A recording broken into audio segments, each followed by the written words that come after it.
സംസമിൻ്റെ അവിടെ വെയിറ്റിംഗ് ആണ്. അപ്പോൾ പിന്നെ പെട്ടെന്ന് ഒരു റീലിടാമെന്ന് വിചാരിച്ച്. ഈ സൊമാറ്റോയിൽ റോങ് അഡ്രസ്സ് വരാറുണ്ട്. റോങ് അഡ്രസ്സ് വരുന്ന സമയത്ത് കസ്റ്റമർ വിളിച്ച് പറയും ഇന്ന ലൊക്കേഷനിൽ കൊണ്ടുവരണം, അങ്ങനെ ഇന്ന ലൊക്കേഷനിൽ വരണം. അങ്ങനെ വരുന്ന സമയത്ത് ഒരിക്കലും നിങ്ങൾ കൊണ്ടുകൊടുക്കാൻ നിൽക്കരുത്. കസ്റ്റമറിൻ്റെ അടുത്ത് പറയുക അഡ്രസ്സ് അപ്ഡേറ്റ് ചെയ്യുക, കസ്റ്റമർ കെയറിൽ വിളിച്ചിട്ട് അപ്ഡേറ്റ് ചെയ്യാൻ പറയുക.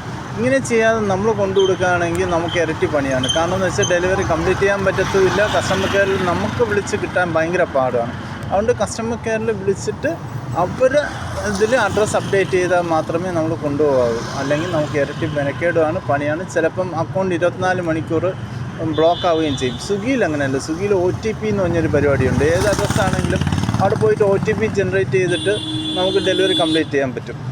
സൊമാറ്റോയിൽ അങ്ങനെ പണ്ടുണ്ടായിരുന്നു. പക്ഷേ ആൾക്കാർ ഭയങ്കര ഉടായ്പ് കാണിക്കാൻ തുടങ്ങി. ഈ പറയും പോലെ 1 കിലോമീറ്റർ 2 കിലോമീറ്ററൊക്കെ വെച്ചിട്ട് 10 കിലോമീറ്റർ 15 കിലോമീറ്ററൊക്കെ അപ്പുറത്ത് അഡ്രസ്സ് ഇത് ചെയ്യും. കാരണം ഡെലിവറി ചാർജ് വരാതിരിക്കാൻ വേണ്ടി. അങ്ങനെ കുറേ ഉടായ്പ് കാണിക്കുന്നതുകൊണ്ടാണ് അവരിപ്പം ഈ പറയുന്ന പോലെ കസ്റ്റമർ കെയറിൽ വിളിച്ച് അപ്ഡേറ്റ് ചെയ്യാൻ വേണ്ടി ഇത് ചെയ്യുന്നു. OTP എടുത്ത് മാറ്റിയ സൊമാറ്റോയിൽ. അതുകൊണ്ട് നിങ്ങൾ പ്രത്യേകം ശ്രദ്ധിക്കുക. കസ്റ്റമർ വിളിക്കുന്ന സമയത്ത് അവരത് പറഞ്ഞാൽ മതി കസ്റ്റമർ കെയറിൽ വിളിച്ചിട്ട് അപ്ഡേറ്റ് ചെയ്യണം. എന്നിട്ട് മാത്രമേ അവിടെ കൊണ്ടുകൊടുക്കാൻ പറ്റൂ. അല്ലാതെ ഡെലിവറി കംപ്ലീറ്റ് ചെയ്യാൻ പറ്റത്തില്ല.